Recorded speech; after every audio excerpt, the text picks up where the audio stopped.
voix de la croix mène au ciel. La voix de la croix mène au ciel. Je me réjouis pendant que j'avance. La voix de la croix mène au ciel. Je dirai adieu à la voix de ce monde pour n'y jamais retourner. Le Seigneur dit viens, je cherche mon demeure où il attend pour m'accueillir. La voix de la croix mène au ciel. La voix de la croix mène au ciel. Je me réjouis pendant que j'avance. La voix de la croix mène au ciel.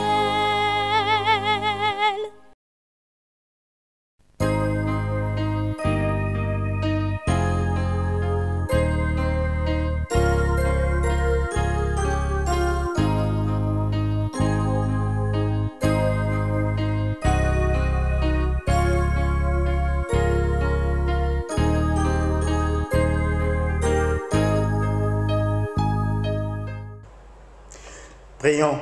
Dieu Tout-Puissant, nous te remercions encore pour ce moment. Merci pour ta grâce. Merci Seigneur pour ton amour. Merci pour ta puissance. Nous nous remettons entre tes mains et nous prions que ta parole en ce moment nous fasse du bien. Que tous ceux qui vont suivre ce message, Seigneur, que tu les bénisses et qu'ils soient disposés à recevoir ta parole. Et nous prions, Seigneur, que tu nous aides en tant que chrétiens, en tant qu'enfants de Dieu, nous puissions vivre pour toi, faire ta volonté et te représenter valablement dans la société, dans le monde entier. Et nous prions, Seigneur, que tu nous accordes la grâce pour y parvenir. Bénis ce message, bénis chacun de nous. Au nom de Jésus, nous avons prié. Amen. Je vous salue dans le nom de notre Seigneur Jésus-Christ et je prie que ce moment soit un moment vraiment très agréable pour chacun de nous et que le Seigneur nous bénisse abondamment. J'ai intitulé le message de ce moment « Séparez-vous ». Séparez-vous. Nous lisons dans 2 Corinthiens au chapitre 6, versets 14 à 18. 2 Corinthiens chapitre 6, versets 14 à 18. Ne vous mettez pas avec les infidèles sous un joug étranger. Car quel rapport y a-t-il entre la justice et l'iniquité? Ou qu'y a-t-il de commun entre la lumière et les ténèbres? Quel accord y a-t-il entre Christ et Bélial? Ou quelle part a le fidèle avec l'infidèle? Quel rapport y a-t-il entre le temple de Dieu et les idoles? Car nous sommes le temple du Dieu vivant, comme Dieu l'a dit. J'habiterai et je marcherai au milieu d'eux. Je serai leur Dieu et ils seront mon peuple. C'est pourquoi sortez du milieu d'eux et séparez-vous, dit le Seigneur. Ne touchez pas à ce qui est impur et je vous accueillerai. Je serai pour vous un père et vous serez pour moi des fils et des filles, dit le Seigneur Tout-Puissant. Voilà donc notre texte.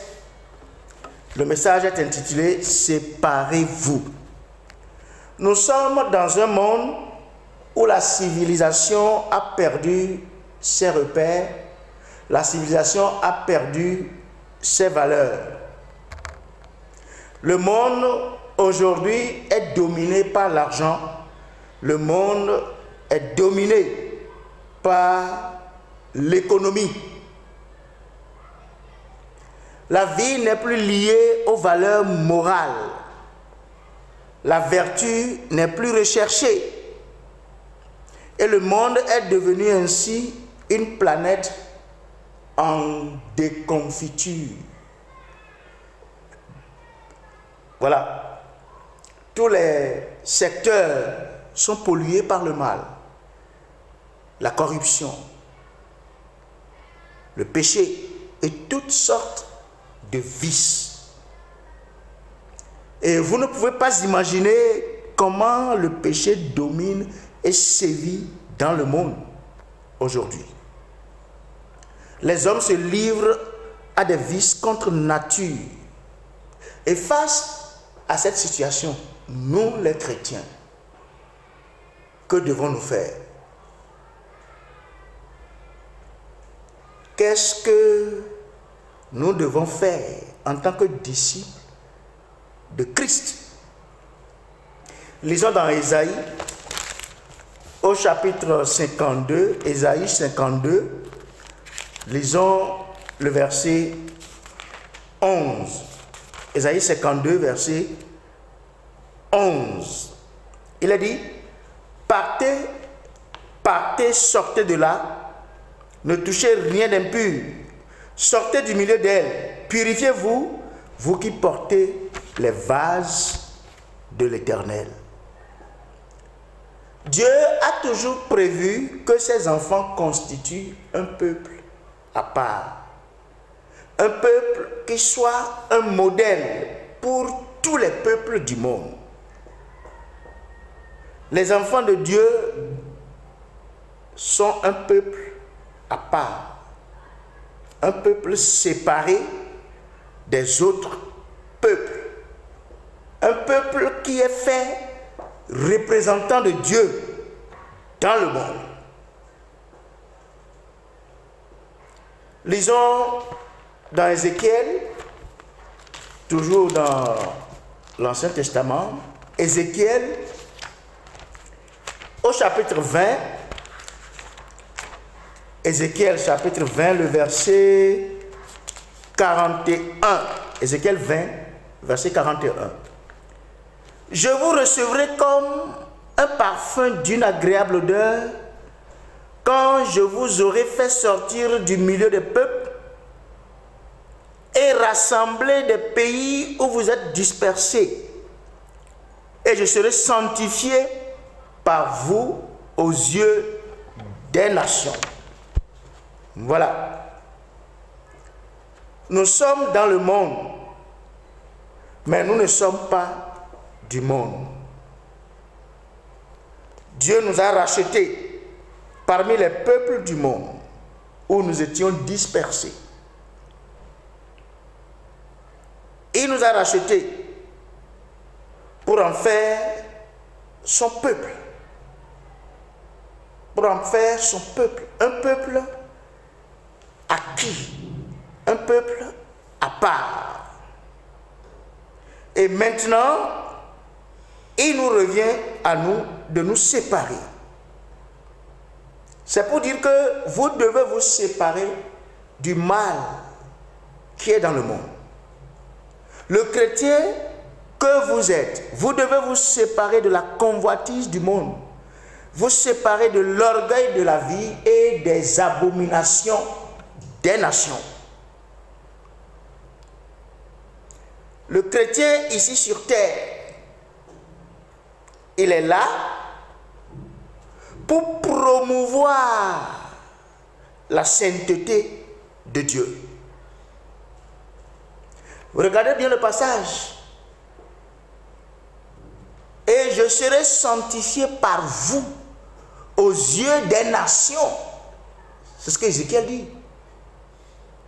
Dieu dit qu'il sera sanctifié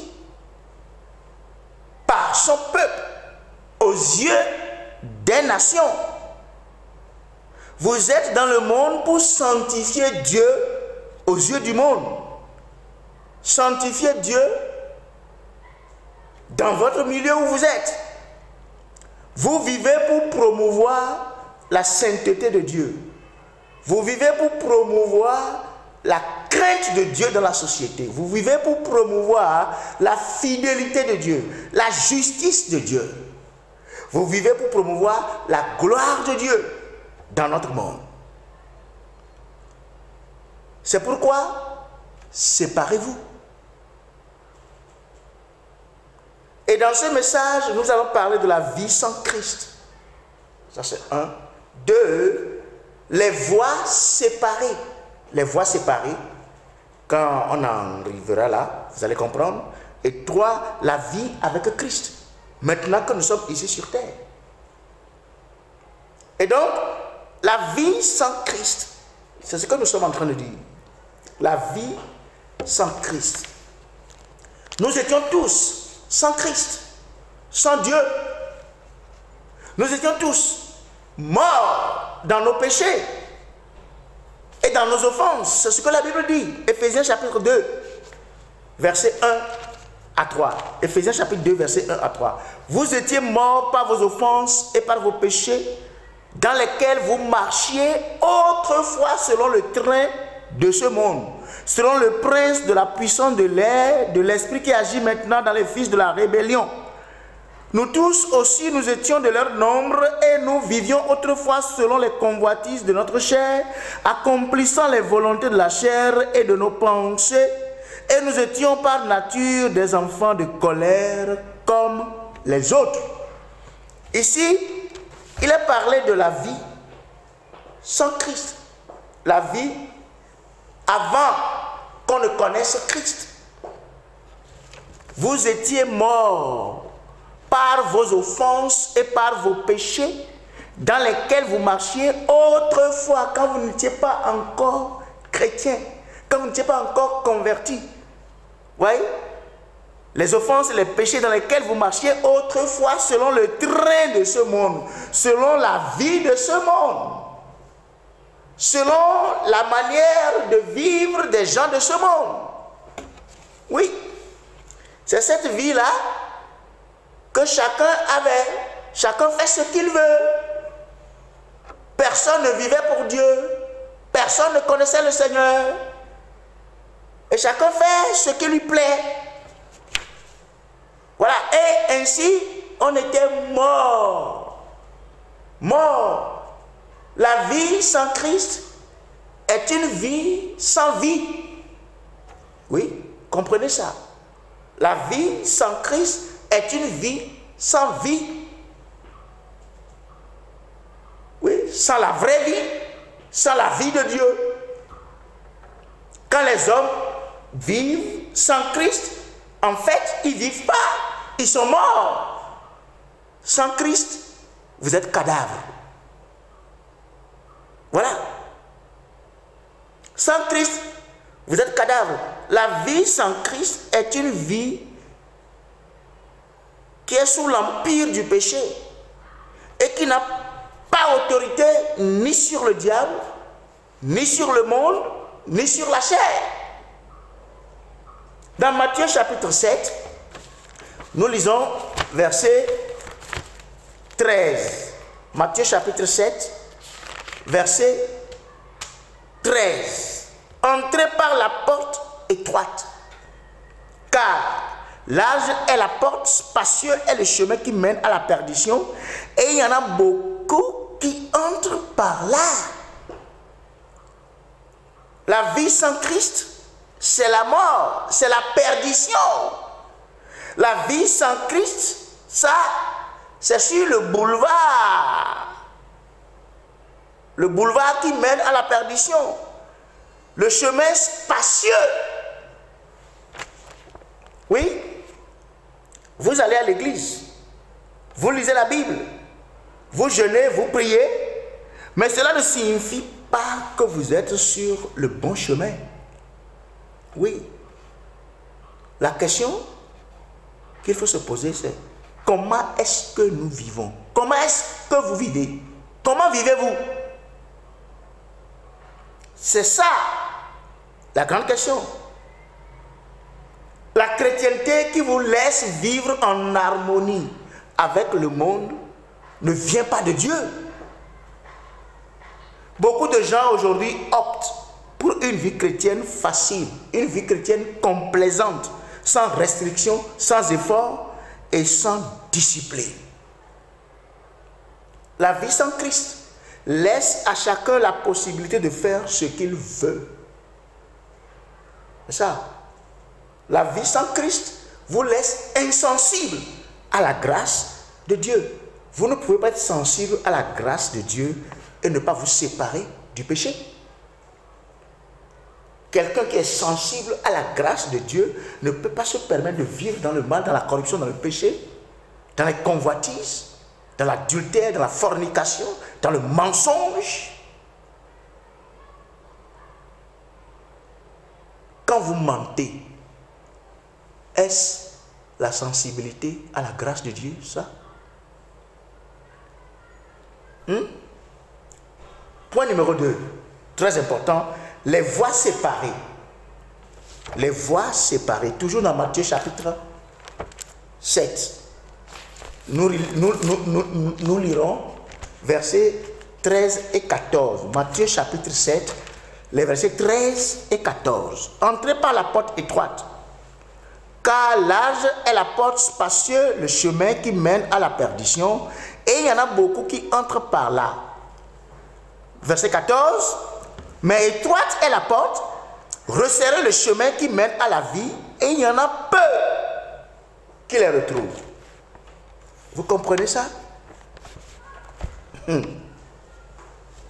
Les voies séparées. Entrez par la porte étroite. Oui, parce que quand la porte est large, elle conduit sur le chemin spacieux qui mène à la perdition. Vous comprenez ça? Il y a seulement 2 voies sur la terre. Les voies séparées. Il y a seulement 2 voies sur la terre. 1. La voie spacieuse, la voie populaire, la voie qui plaît au plus grand nombre de personnes et qui mène à la perdition. Ça, c'est le grand boulevard qui prend tout le monde. 2. La voie resserrée, la voie impopulaire, rejetée par la majorité des gens et qui mène à la vie. Cette voie resserrée. Donc, il n'y a que 2 voies sur cette terre. Et ces 2 voies sont séparées et ne se croisent nulle part. Ces 2 voies sont séparées l'une de l'autre. Et ces 2 voies décrites dans ce passage par le Seigneur Jésus-Christ signifient, écoutez bien, ça parle de quoi? Ça parle de 2 peuples séparés. Écoutez, 2 peuples séparés. 2 vies séparées et 2 destinations séparées. Il existe sur terre 2 voies séparées. Et ces 2 voies séparées, chacune prend un peuple. Un peuple. Un peuple sur la voie spacieuse et un peuple sur la voie resserrée. Et ces 2 peuples, indubitablement, inévitablement, chacun de ces peuples-là aboutira à une destination. 2 destinations séparées. La destination de la perdition éternelle, séparée de la destination de la vie éternelle. C'est clair. Ça veut dire quoi? Ça veut dire que la vie chrétienne est une vie séparée. C'est une vie séparée. Et donc, les voies séparées, sur quelle voie êtes-vous? Vous vous dites chrétien. Vous vous dites chrétien. Vous allez à l'église. Savez-vous pourquoi vous êtes ici sur terre? Sur quelle voie êtes-vous? Sur la voie spacieuse, on fait ce qu'on veut. Tout est permis. Aujourd'hui, beaucoup de chrétiens clament, Christ nous a libérés. Nous sommes libérés. Je suis libre de faire ce que je veux. Et tu fais ce que tu veux. Tu fais ce que tu veux. Quelle est cette chrétienté qui laisse les gens faire ce qu'ils veulent? Christ n'est pas venu sur terre pour faire ce qu'il veut, mais ce que son Père veut. Christ n'est pas venu sur terre pour vivre n'importe comment. Vous êtes sur quelle voie? Je ne refuse pas, vous allez à l'église. Je ne refuse pas, vous priez. Je ne refuse pas. Je dis, il n'y a que deux peuples. Hein. Il n'y a que deux peuples sur terre. Un peuple qui est le peuple de Dieu. Les véritables chrétiens. Les véritables chrétiens qui ont la crainte de Dieu, qui marchent dans la sainteté, dans la justice, dans la droiture, et qui se préparent, et qui attendent le retour de leur maître. Ça, c'est le peuple de Dieu, représentant de Dieu sur terre, et qui vit pour qu'à travers lui, ce peuple, Dieu soit sanctifié aux yeux des autres peuples, aux yeux des autres, qui constituent le second peuple. Ce second peuple, ce deuxième peuple, c'est tous les autres. Ils peuvent aller à l'église, ils peuvent être dans n'importe quelle religion, ils peuvent ne pas être dans religion, ils peuvent se dire qu'ils sont neutres, qu'eux, ils ne sont pratiquants, adeptes d'aucune religion. Tous les autres peuples qui ne sont pas chrétiens, de vrais chrétiens, ils peuvent faire semblant comme des gens qui adorent Dieu. Tous les autres peuples, ils sont sur le chemin large, spacieux, la voie spacieuse. Voilà. Et ils vivent comme ils veulent. Ils ont leur liberté de faire ce qu'ils veulent. Ils ne craignent pas Dieu. Ils ne suivent pas ce que Christ dit. Voilà. Et donc, que Dieu nous aide. Pour terminer, écoutez bien, la vie avec Christ. La vie avec Christ. Dans Matthieu 7, toujours ce passage, verset 14 maintenant, Matthieu 7, verset 14. Là, on l'a lu, on relit, verset 14 dit: mais étroite est la porte, resserrez le chemin qui mène à la vie, et il y en a peu qui les trouvent. Peu qui les trouvent. Écoutez, la vie avec Christ. Cette vie, beaucoup de gens ne trouvent pas cette vie. Il n'y a que peu de personnes. Parce que, vous savez, le chemin de la vie chrétienne n'est jamais spacieux, mais resserré. Avant de revenir là, écoutez ceci. Vous perdrez tout espoir de vivre avec Dieu au ciel si vous vivez séparé de lui sur la terre. Je reprends de cette façon. Vous devez commencer par vivre avec Christ ici-bas avant d'espérer vivre avec lui au ciel. Et la question, vous vivez comment ici-bas maintenant? Vous êtes sur quel chemin? Vous comprenez la vie chrétienne comment? Comme une vie facile, une vie complaisante, sans restriction, sans aucune discipline, une vie qui permet de faire ce qu'on veut. Ce n'est pas toujours facile de suivre Jésus. Nous avons besoin de la foi, de la discipline et de l'endurance, persévérance pour suivre Jésus. La vie avec Christ ici-bas, écoutez, est difficile. Mais c'est la seule vie que le chrétien doit chercher à mener pour ne pas rater le but, pour ne pas rater le ciel. C'est ça. Est-ce que vous cherchez à remporter la victoire sur chaque péché? Est-ce que vous cherchez à fois que la tentation surgit, êtes-vous victorieux? Savez-vous que la gloire de Dieu exige la sainteté? Avant que je ne vous laisse, regardez ce que la Bible dit dans Hébreux au chapitre 7, le verset 26. Ça, c'est l'exemple de Christ lui-même. La vie avec Christ. Regardons comment il a vécu lui-même. Hébreux 7, verset 26.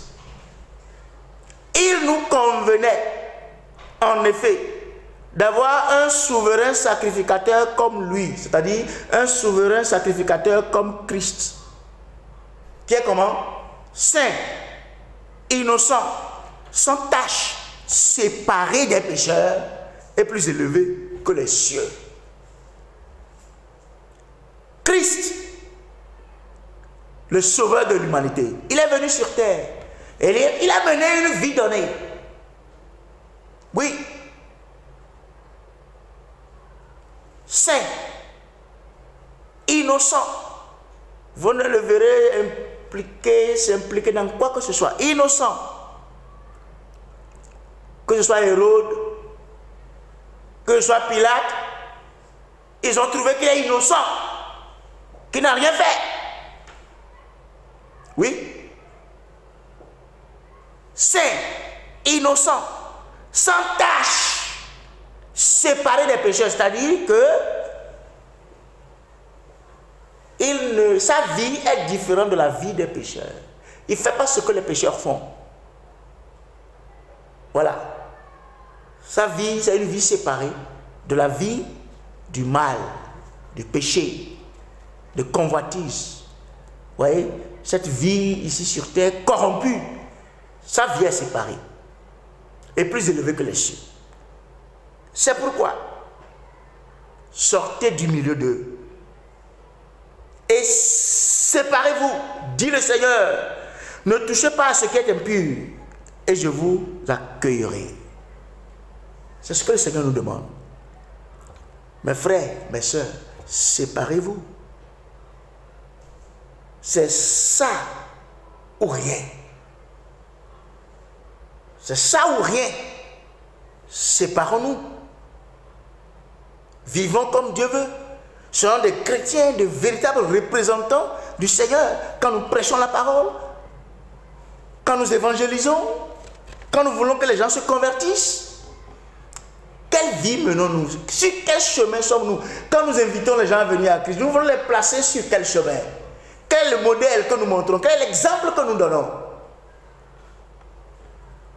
Ma prière est que Dieu nous aide, qu'il nous accorde la grâce. Jésus est proche. Jésus est vraiment proche. Si jusqu'à présent, vous n'êtes pas encore chrétien, ou vous vous retrouvez dans le message, vous allez à l'église, vous priez, mais vous constatez que vous êtes sur la voie spacieuse, le grand boulevard qui prend tout, et que vous voulez maintenant venir sur la voie resserrée, la voie resserrée qui mène à la vie. Alors venez, acceptez le Seigneur, donnez-lui votre vie, repentez-vous de vos péchés, faites dos à ce monde et à ses convoitises. Croyez au Seigneur, il est mort pour vous. Demandez-lui de vous aider. Il va vous tenir par la main. Jésus nous tient par la main. Le chrétien a sa main dans la main du Seigneur et qui le conduit sur le sentier étroit, le sentier resserré, où tout n'est pas permis. Tout n'est pas permis. Il y a des chrétiens qui disent, il y a des chrétiens qui ne savent même pas comprendre. Quand la Bible dit que tout, l'apôtre Paul dit, tout est permis, tout m'est permis. Mais je ne me laisserai pas asservir par quoi que ce soit. Il y a des chrétiens qui prennent le parti et disent, tout est permis, laissez-moi tranquille. Moi, nous sommes sous la grâce, je peux faire ce que je veux. Hey, arrête. Arrête. Tu ne comprends pas? Chrétienté, où tout est permis, ça là, ça ne vient pas de Dieu. Où tu peux faire ce que tu veux contre la volonté de Dieu et tu dis que tu es chrétien. Répands-toi aujourd'hui Donne ta vie au Seigneur et tu auras la grâce de la vie nouvelle en Christ. Et tu vas te séparer, tu vas vivre pour lui et tu vas te préparer pour la gloire à venir. Que le Seigneur vous bénisse et qu'il accorde la grâce à chacun. Prions maintenant. Père Céleste, merci pour la parole et merci pour tous ceux qui en ce moment sont en train de se repentir, de se décider. Oh Seigneur, ce grand boulevard, cette voie spacieuse qui prend tout le monde. Père Céleste, pour ceux qui se décident en ce moment, nous prions que tu les aides et que tu les tiennes par la main, qu'ils courent vers toi, qu'ils se répandent et que tu les aides, que tu les soutiennes, que tu les sauves, que tu pardonnes leurs péchés et que désormais leur main dans ta main, qu'ils marchent sur la voie resserrée et que tu vas les conduire à la vie éternelle.